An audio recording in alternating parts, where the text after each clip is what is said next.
is that we are working for an organization that is planning a messaging outreach campaign to combat hate speech, and we want to target that campaign as effectively as possible. So we wanted, in the short time we have, to do this with some real data, so we came up with an incredibly offensive list of keywords and then pulled down about 2 million tweets, which can be summarized as follows. We were then able to look at the broader corpus of content generated by the same people to see what they're interested in. So people that we were looking at are more interested in high school and Snapchat and less interested in science and technology and Justin Bieber. We can use information like that to shape our outreach strategy and decide what kind of news outlets we might want to advertise in, to look at a network of people who are similar to the ones who are using this hateful language. Next steps are improving our data and securing funding and doing more research.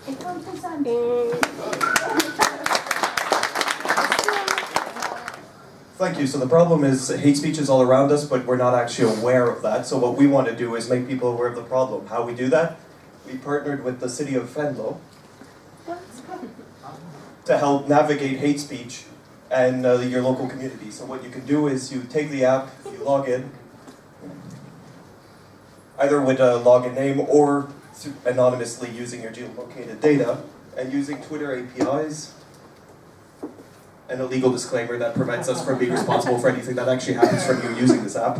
You can see the level of hate within your neighborhood, so you can see the latest tweets and so on that happened there. Now if you see something that might incite hatred, you can report it to the authorities as well. If you want, there is a way for you to get into contact with local community groups that are doing work on hate. So this way you can actually see how hate is impacting your local community and what you can do to act upon it and what groups are there with you to work against it.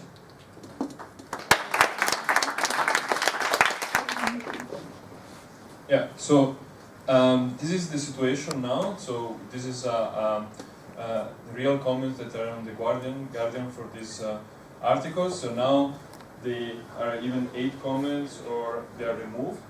So if you go to the next slide. So what we want to do is, instead of removing comments, we sort comments by how positive they are. So the first comment that you see, they are the positive comments. And if you go to the next slide. So, and the objective is to decrease the attention of 8 comments and shift the focus to more constructive comments. And the target group are haters, debaters, and readers. And we're going to use natural language processing. So we assign a love score to every comment. Then the love score plus the likes makes the first comment. The comments. Yeah. Good.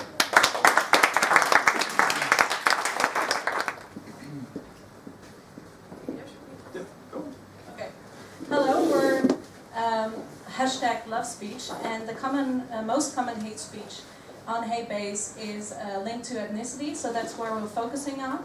And we're trying to reduce tensions and violent responses on social media by focusing on dialogue.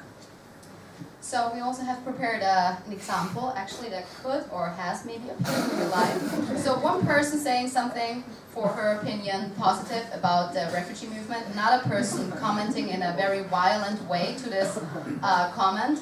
And that's where we come in. Project Meow Now will introduce bots that use the HateBase database as an index to detect hate speech, and then automatically inserts an answer, a bot asking why, but why rape, or what other actually hateful comment this other person has been saying.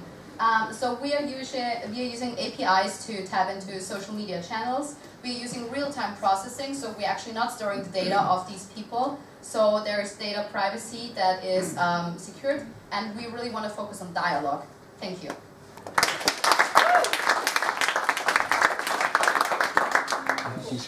So what if every time someone posts hate speech on the internet, that would actually create an opportunity for us to generate revenue for organizations whose mission it is to prevent and respond to hate speech? So this is our product, right? We want to create a bot that, 1, detects hate speech through a predetermined list and automated and machine learning. And 2, it will categorize hate speech. So is it directed at women or is it directed at refugees? 3, it will respond. So in collaboration with NGOs and focus groups, we will figure out a correct response to this with a joke, a catch line. For instance, in the case of refugees, did you know that Steve Jobs is also a Syrian refugee? And after, we will post a link directed to a concerned organization whose mission it is to attract attention to this cause. So this way we want to create more positivity on the web, facilitate discussion, and make the world a happy place. Thank you. So we recognize that hate speech is actually found mostly in comments on websites, right? So we decided to build an automated comment approval platform that provides an API so that other websites can query on our platform and receive a response with a percentage or probability on how likely the provided comment is a hate speech. Also, we decided to provide an embeddable commenting engine for other websites so that they can use our own, embeddable system. If they don't want to build their own, each user could configure the hatefulness threshold, so the number that they consider, enough to be classified as hateful comment. Also, a configurable action if the hate speech was detected in the comment. So there will be a choice for administrators to collapse the comments, to delete it, to not put it through their websites at all. Right? There's just one thing. Say it, hurry. Okay, so the system would be initialized by the hate-based database, and